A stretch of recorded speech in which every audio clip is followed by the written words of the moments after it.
Makanya rakyat inilah menjadi pemilik negeri ini. Ini perlu saya ingatkan karena sekarang ini kita ditindas rakyatnya. Kita secara tidak langsung sudah berubah menjadi negara monarki. Karena legislatif dipegang, yudikatif juga dipegang. Dampaknya sekarang, sehingga bayangkan KPU RI menerima pendaftaran Gibran sebagai cawapres pada 25 Oktober 2023. Kalau MK tadi sudah jelas, saya jelaskan tadi, kalau saya jelas ya. Dari segi apapun juga tidak etis lah, sehingga lahirlah anak haram konstitusi itu. Dan ingat, kita dorong agar terjadi di DPR, ya, hak angket, kemudian pleno juga. Kalau itu tidak bisa, terpaksa kita harus lakukan parlemen jalanan. Karena hak dari rakyat untuk melakukan itu.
Assalamualaikum warahmatullahi wabarakatuh. Selamat malam, salam sejahtera. Prof. Husnul, Bang Ucok, Pak Antoni, ini ahli IT Jepang nyasar ke Indonesia ini. Dia bawa kabur istrinya, istri beliau orang Jepang. Jadi udah tidak asing lagi kalau masalah IT. Kemudian Bang Dima dan Bang Hersu serta rekan-rekan sekalian, saya menyimak dari tadi suatu kebahagiaan yang luar biasa, ya, bahwa istilahnya permasalahan yang sekarang sedang kita hadapi ini semua udah dibongkar di sini semuanya. Dan kalau saya nanti akan bicara agak sedikit ke kampung-kampungan, karena sebenarnya yang melek tentang pengetahuan ini paling hanya 10%. Itu adalah dari yang sarjana kan istilahnya ke atas. Yang 30% itu lulusan SMA. Tapi yang 60% itu SMP ke bawah. Itu yang menyebabkan mereka ini ya bukannya cuek, tapi memang karena tidak tahu. Tapi saya bahagia bahwa jangan khawatir terhadap hak angket. Karena adik-adik mahasiswa lewat Presiden Trisakti, Dima mengatakan bahwa mereka mengamati partai-partai mana saja yang bisa dibeli dalam tanda kurung, yang tidak akan berpihak kepada rakyat, dan itu akan menjadi catatan tersendiri. Dan sudah mengatakan juga, apalagi pakar hukum Bang Ucok sudah menyatakan, kita ini semuanya menggunakan tahapan-tahapan sesuai dengan aturan yang ada. Tapi kalau tidak, maka sudah sewajarnya bahwa fraksi jalanan itu akan bergerak. Karena mati hidupnya bangsa ini ya ditentukan sekarang ini. Pemimpin boleh berganti, tapi negara tetap harus berdaulat dan tetap hidup sepanjang masa. Karena sudah diperjuangkan dengan pahlawan-pahlawan kita yang dahulu kita. Sedikit saya menyimpang tadi, Bu Kusnul aja pura-puranya tahu, padahal dia nggak tahu. Pada saat dia komisaris KPU dia nggak tahu kalau itu saya. Dia tahunya cuma GN aja, ada masalah GN. Saya terpaksa KPU pakai celana pendek, pakai kaos oblong, sendal jepit gitu kan. Begitu saya pensiun baru dia tahu kalau itu saya Nurmantio. Termasuk juga ketika 2004 KPU kecolongan, itu hanya jendelanya saja lah itu ya. Tentang apa Golkar jadi buah gitu ya, PDI jadi buah, nama-nama buah jambu itu kan pernah itu kan 2004. Nah itu sekaligus saya manfaatkan waktu itu. Saya manfaatkan karena kita sama-sama mengetahui bahwa ini ada suatu hal yang bahaya. Di mana kita belum punya undang-undang ITE itu. Maka waktu itu saya temuinlah Pak Matius Salempang, Kombes waktu itu, Polda masih satu di Reskrim Polda Metro Jaya. Ketemunya di rumah makan Padang, Bu, di Tugu Tani. Dan saya temuin, abang bingung ya suruh nyari ini. Iya deh, saya bantu bang, tetapi kita negosiasi. Berapa? Oh enggak berapa, saya bilang gitu. Saya hanya minta abang berjanji, kalau pelakunya diketangkap, masukkan penjara. Pasti deh, benar, saya panggillah teman-teman, anak mahasiswa itu. Panggil ini, Bang Matius Salempang, Kombes, Direskrim Polda Metro Jaya, dan berjanji akan menangkap. Coba bang sampaikan lagi, saya berjanji akan memenjarakan. Baik bang, ayo sekarang berangkat KPU. Berangkat sama-sama KPU. Saya masuk ke servernya, pakai fingerprint. Masuk KPU-nya, itu udah berlalu ya, nggak kena hukum nanti ya. Tapi saya tidak berpihak kemana-mana itu, hanya membantu saja. Buka, waktu itu Pak Roy Suryo belum bicara. Buka, saya bilang kita lihat semuanya bahwa ini adalah bukan dari Bangkok. Jogja ke Bangkok, baru ke sini. Kita cari lagi daftar di daftar penduduk, lihat ada satu nama, kemudian ada 3 nama, itu Jogja. Saya bilang abang berangkatkan tim ke Jogja, nanti kalau dia online kita informasikan. Hari ketiga dia online, ditangkap. Kita biarkan sebulan, 2 bulan, begitu 2 bulan lebih, bolak balik ke Polda bebas saja. Kita panggil lagi di tempat yang sama, waktu jamnya yang sama di, bang, kenapa kok itu bebas? Aduh deh, nggak ada pasalnya katanya. Kita ketawa, itu yang kita harapkan kata-kata itu. Abang buat Transtaf, akhirnya dibuat undang-undang karena dia penting untuk bisnis. Tapi celakanya undang-undang itulah yang memenjarakan anggota kami. Saka dan Nainggolan, ya kan? Anton Permana, Jumur Hidayat, Edi Mulyadi, dan banyak lagi itu. Jadi itu suatu yang yang lucu. Ya, Bu Kusnul juga sama, tahunnya itu saya setelah saya pensiun malah. Dan saya terima kasih Bu Kusnul, dari dapat dikatakan bekas-bekas komunikasi yang dikatakan Bu Kusnul di kecamatan itu, pada saat tsunami itulah yang saya pakai, saya bentuk 2 tim, dan yang buka komunikasi IT di Aceh, itulah tim IT itu juga. Dan kita berpikir bahwa kalau ini tidak dibuka keluar, maka kita buat di situ kayak warnet tapi gratis. Gitu. Itu menggunakan IT-nya beliau yang saya bawa ke Aceh lewat satunya Hercules sampai di Aceh, satunya lewat Medan, 2 tim itu. Ini cerita lama saja jadi. Makanya begitu saya ngomong begini, sebenarnya yang dilakukan oleh KPU ini menggunakan cara-cara 2019. Dan 2019 sudah didata. Jadi Pak Koto itu senyum-senyum saja karena tinggal masuk. Dan berarti kata kasarnya gini aja lah. Sebenarnya itu sudah diprogram gitu aja lah Pak. Terus terang saya ngomong, sudah diprogram gitu aja. Sudah diprogram, menyimak dia yang sampaikan ya. Itu sudah diprogram sehingga begitu masuk barangnya angkanya seperti itu aja. Tapi sebelum saya lanjut, saya hanya ingin mengingatkan saja bahwa ketika Bung Karno mengatakan kami bangsa Indonesia, dengan ini menyatakan kemerdekaan Indonesia. Kita adalah negara satu-satunya di dunia berdirinya itu secara demokrasi. Kekuatan di tangan rakyat. Kita belum ada negara loh itu Pak. Rakyat semua yang menyatakan mereka. Makanya rakyat inilah menjadi pemilik negeri ini. Ini perlu saya ingatkan karena sekarang ini kita ditindas rakyatnya. Dan selanjutnya rakyat bangsa ini kan kumpulan rakyat yang mempunyai tujuan sama atau cita-cita yang sama untuk membentuk negara. Belum ada negara karena belum punya wilayah. Kan belum punya wilayah Pak. Belum ada pemerintahannya. Nah, barulah diperintahkan kemudian DPR RI untuk membentuk suatu pemerintah negara Indonesia yang melindungi segenap bangsa Indonesia dan seluruh tumpah darah Indonesia, dan untuk memajukan kesejahteraan umum, mencerdaskan kehidupan bangsa, dan ikut melaksanakan ketertiban dunia yang berdasarkan kemerdekaan, perdamaian abadi, dan keadilan sosial. Jadi, pemerintah yang dibentuk ini adalah untuk melindungi segenap bangsa. Rakyatnya ini yang dilindungi. Kemudian, melindungi seluruh tumpah darah. Tumpah darah maksudnya adalah setiap orang yang lahir itu kan pasti mengeluarkan darah. Jadi, tempat kelahiran bangsa ini. Ya udaranya, ya permukaan laut, dalamnya, dasarnya laut, di permukaan tanah, sampai dalamnya. Itu harus dilindungi. Karena itulah yang untuk mensejahterakan rakyat Indonesia. Sekarang seperti apa?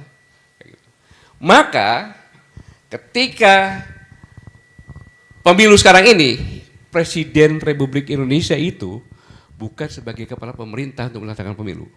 Sebagai kepala negara, seperti yang melaksanakan ini.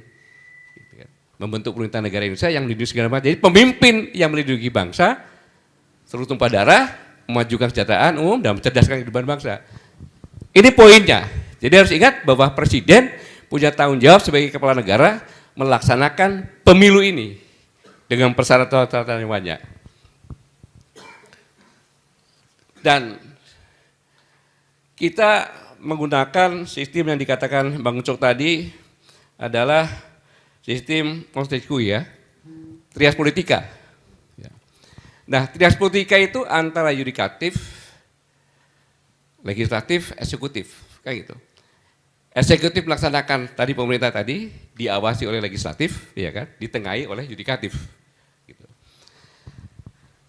Kalau kekuatan politik yang ada ini tidak seimbang, ya, sebenarnya hukum itu cenderung punya karakter demokrasi.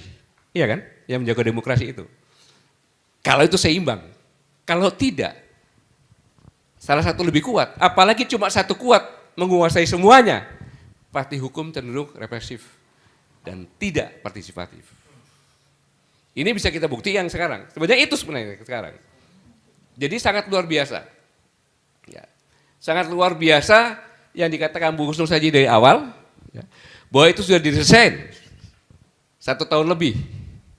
Didesain semuanya, mulai dari ketua partai tersandera sehingga hukum dibuat undang-undang begitu cepat kilat, sudah tersandera, apa mau penjabarannya pasti dibuat. Kemudian merambah kepada yang paling tinggi, menguasai yudikatif yang paling tinggi, dengan mengkawinkan adik iparnya dengan ketua Mahkamah Konstitusi. Maka selesai semuanya, undang apapun dibuat, jadi dan semau-maunya. Jadi kita secara tidak langsung sudah berubah menjadi negara monarki. Karena legislatif dipegang, yudikatif juga dipegang.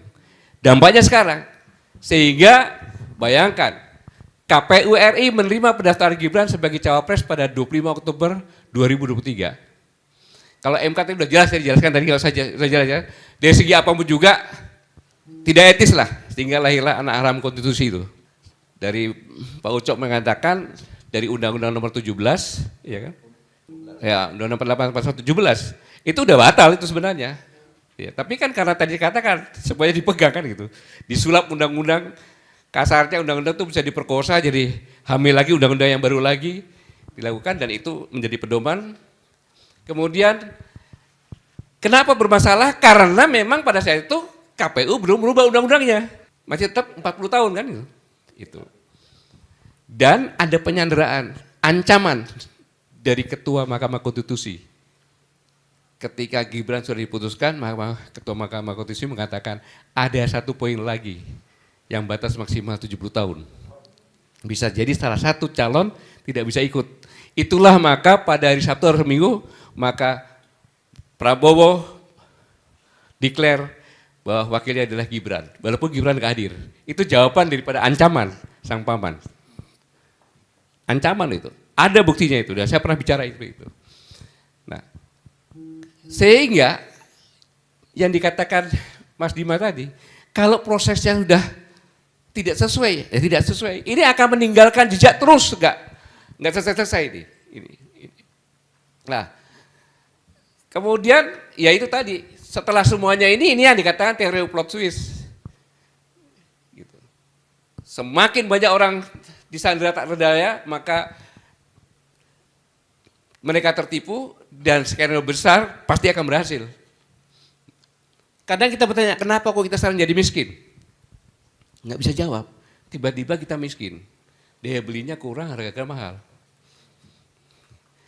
Membuktikannya mudah saja. Silakan Anda buktikan, besok beli ayam, masuk dikurung, selama 2 hari jangan dikasih makan, kasih minum saja. Habis itu ayam itu diambil, bulunya cabutin semua Pak. Teriak-teriakan namanya, kok cabutin, taruh. Anda datang pasti lari kan? Anda bawa beras, pasti dia datang. Itulah teori. Jadi kalau ingin mengendalikan orang, miskinkan dia, sehingga dengan bansos pun sudah selesai masalahnya. Jadi ini memang luar biasa. Maka dapat disimpulkan bahwa pemilu 2024 berada dalam situasi politik yang sedang tidak baik-baik saja. Dan ancaman yang sangat serius karena pemuda ITSBI melaksanakan survei di Sumatera, 85,2% setuju bila terjadi kecurangan, maka berbagai provinsi Sumatera akan menarik mandat mereka. Ingat bahwa dalam membuat negara kesatuan Republik Indonesia, tidak pada tanggal 17 Agustus semuanya bergabung. Aceh agak belakang, Riau juga agak belakang, karena mereka kerajaan-kerajaan yang merdeka dan sejahtera. Maka dari itu, maka kampus-kampus beberapa saat lalu sudah menunjukkan akar sehat, menunjukkan integritas mereka dan bersikap membela keadilan. Tidaklah mungkin sekelas guru besar terburu-buru menyatakan sikap tanpa riset, observasi dan analisa yang jelas. Karena ada yang mengatakan guru-guru itu terlalu cepat apa segala macam guru besar. Nggak mungkin guru besar seperti itu. Pasti dia observasi dulu, riset dan sebagainya.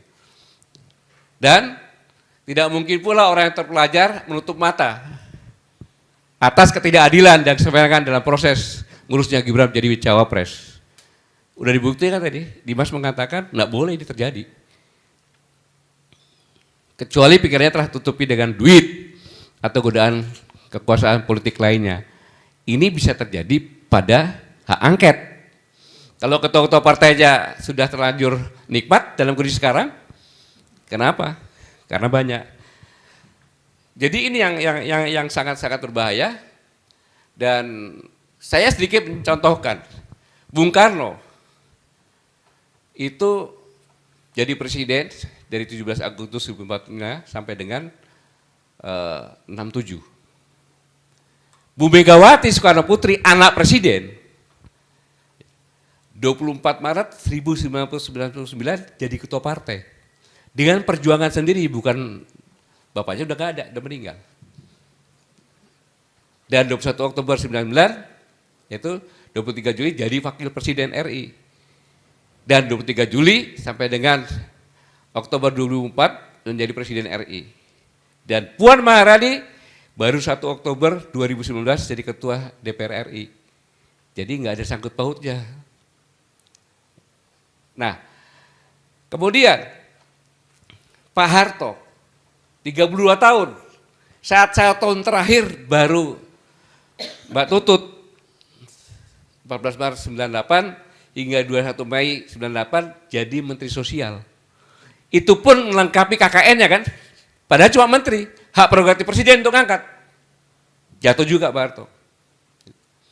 Pak Habibie, nggak ada masalah. Presiden Abdurrahman Wahid, nggak ada masalah, anaknya nggak ada yang ikut cawe-cawe, ya kan? Pak Bambang Susilo Bambang Yudhoyono dari 2004 sampai dengan 2014, 10 tahun juga. 2014 itu Agus Harimurti itu masih pangkat mayor, kasih obrigi pelindung 17. Itu suatu hal yang sangat biasa. 2016 Komandan Batalion sangat biasa karena dia udah letkol.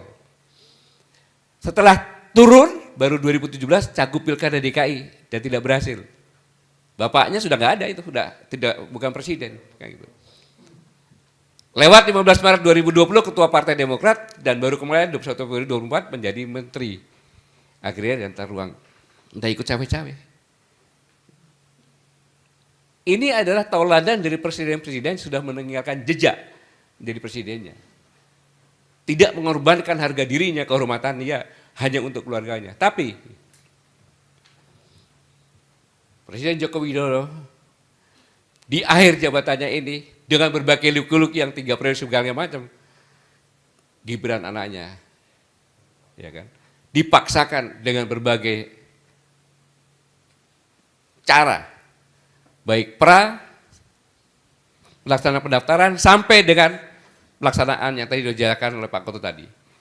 Ini yang sangat luar biasa. Tetapi saya ingin menjelaskan, tolong disorot ini ya, agar publik tahu bahwa Undang-Undang APBN disahkan tahun 2024 ya.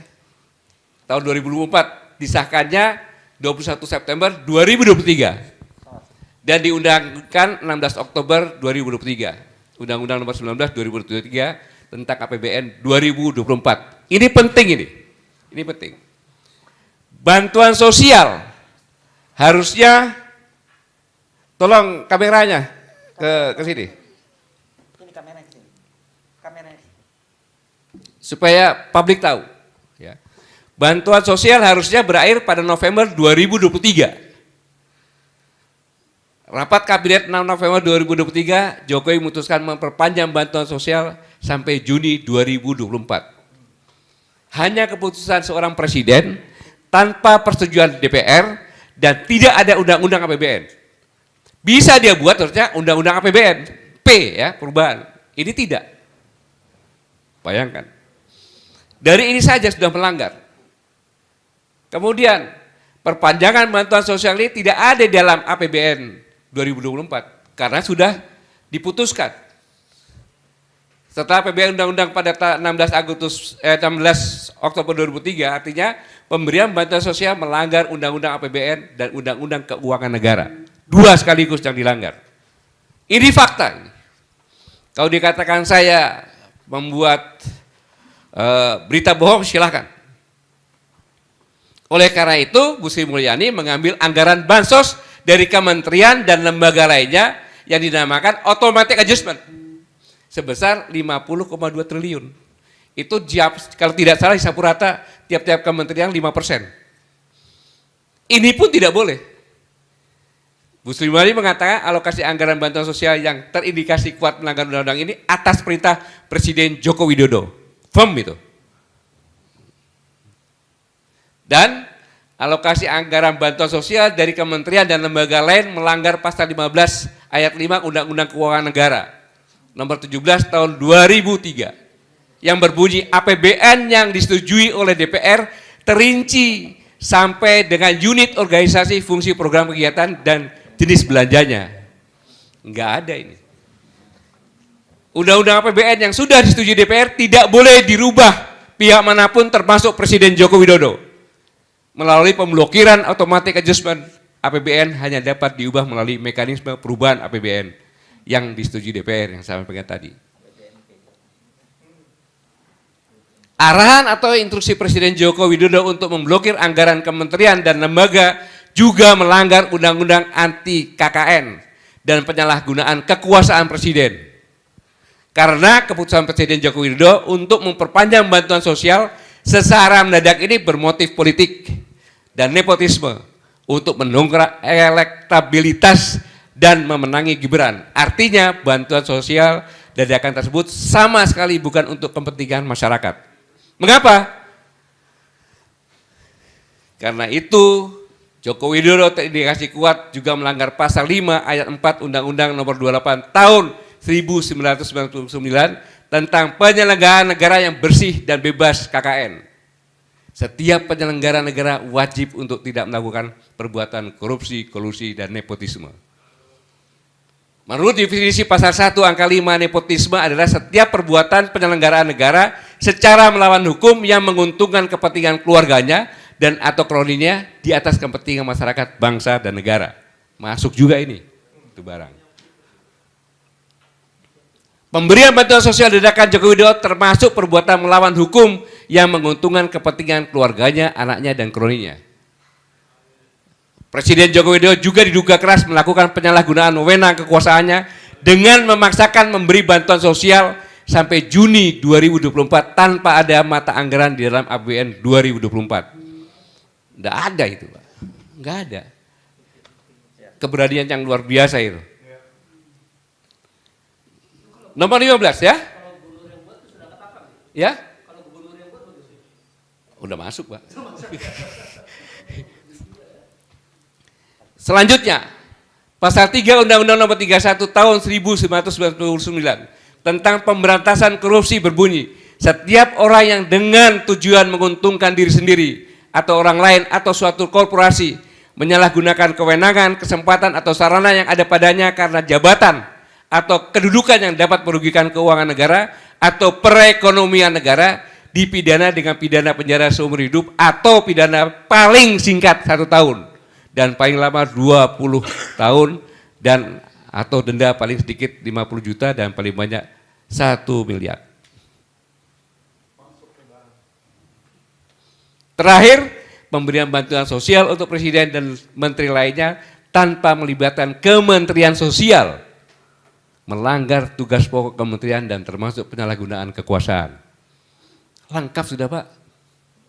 Karena pemberian bantuan sosial dadakan tersebut dapat dipastikan tidak tepat sasaran karena dibagikan di tengah kerumunan massa tanpa ada data penerimaan bantuan karena data tersebut berada di Kementerian Sosial.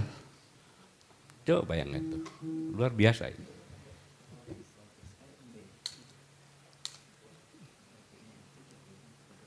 Jadi sangat-sangat luar biasa, ya saya katakan semua yang dilakukan tadi rangkaiannya jelas cacat moral. Mengapa itu dilakukan? Nah ini dia, Bu Gusnul. Jadi jangan nyalakan quick count, real count jangan. Saya minjem kata-kata Profesor Dahlan Iskan. Yang terjadi sekarang ini adalah kebenaran baru. Ya. Kalau kebenaran menurut Dima, Bu Gusnul, orang kampus kan, Pak, itu kan kebenaran berdasarkan fakta-fakta kan? Iya kan? Sekarang nggak berlaku itu, Bos. Enggak. Kebenaran berdasarkan friksi. Kebenaran berdasarkan friksi. Yang dilakukan quick count kan friksi itu. Mana ada 800.000 sekian, cuma 2.000. Sekarang kalau quick count itu berani, dia menyampaikan, saya berdasarkan, saya ambil sampel dari 2.000 TPS, sebutkan TPS-nya. Iya dong, sebutkan TPS-nya. TPS mana-mana saja. Nanti kita bisa lihat, benar nggak itu? Kalau kita sebutkan itu, kita bisa langsung cek itu, Pak. Iya. Langsung bisa masuk ke cek itu. Iya. Yang sangat disayangkan sekarang, harusnya saya ini tidak ikut paslon mana-mana ya. Harusnya paslon 1, paslon 2, paslon 3, buat yang sama. Berdasarkan data fakta yang ada, sebutkan TPS-TPS-nya, bisa mengecek. Itu perbandingan, sudah selesai. Iya, kita tantang dong. Anda yang membuat quick count, kan? Sebutkan TPS-nya mana-mana saja. Ini yang seharusnya kita kejar sendiri. Karena saya katakan kebenaran sekarang yang baru ini adalah kebenaran berdasarkan friksi. Jadi sekarang ini, Dima, untuk apa kamu sekolah? Kau jadi budak di sini. Karena yang nanti bisa jadi pejabat, anaknya pejabat orang-orang kaya. Yang dikatakan sekarang ini oligarki, itu adalah bangsawan-bangsawan. Gitu. Monarkinya yang tadi keluarga tadi. Jadi yang bisa jadi bupati, wali kota yang punya uang. Karena begitu dia buat kebenaran berdasarkan friksi, dia pelihara buser-buser, dia menyerang ke semuanya, terbentuklah itu benar. Dan sudah termakan, ada yang dia menyatakan menang, ada yang menangis kalah. Kan gitu, karena ini kebenaran friksi kan. Ini kebenaran yang terbaru sekarang ini sangat luar biasa. Sudah gila ini negara ini. Kalau kita percaya dengan kebenaran-kebenaran seperti ini. Ya kan dengan framing, kemudian tambah buser-buser yang banyak, ada orang cekat serang lagi. Karena sekarang Pak, banyak anak-anak muda sekarang juga sebagian orang tua juga, sudahlah terima aja, sudah menang kok. Saya kadang-kadang sedih lihat dengar seperti itu. Ini kok udah ikut-ikutan gila negara ini gila. Kan gitu. Sudah mengatakan seperti ini. Ini kan suatu hal yang, jadi kita kemakan friksi seperti ini. Maka kita bicara seperti ini, kita sama-sama mengobati yang sudah mulai gila-gila ini mudah-mudahan cepat sembuh gitu loh. Dengan fakta-fakta yang ada. Ada Pak Koto segala macam.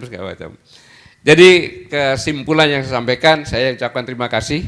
Dengan diskusi tadi kalau kita lihat semuanya, kita bisa melek semuanya.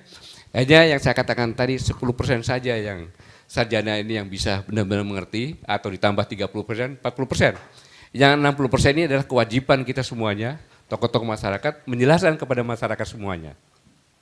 Karena kalau tidak, tamat sudah. Kita kembali kepada negara monarki lagi dengan bentuk yang terbaru. Kemudian semua yang akan disampaikan tadi, kebenaran baru ini yang menjadi tradisi di semuanya. Sehingga anak-anak kita melihat kalau kita tidak jadi penipu, kalau kita tidak jadi korupsi, kalau kita jadi pencuri, kalau kita bersikap jujur, maka kita tidak bisa jadi orang. Ini berbahaya. Ini harus kita luruskan agar negeri ini selamat. Dan ingat, kita dorong agar terjadi di DPR, ya, angket, kemudian pleno juga. Kalau itu tidak bisa, terpaksa kita harus lakukan parlemen jalanan. Karena hak dari rakyat untuk melakukan itu. Dan adik-adik kita mengatakan bahwa mereka sudah berkoordinasi bukan sendirian. Karena perjalanan bangsa ini sejak tahun 1900 kebangkitan nasional oleh orang muda. Sumpah Pemuda oleh orang muda. Perjuangan oleh orang muda. Kan gitu. Reformasi oleh orang muda semuanya. Mengapa? Karena mereka lah yang menuntut warisan yang benar-benar bisa untuk hidup negara ini ke depan. Terima kasih. Wassalamualaikum warahmatullahi wabarakatuh.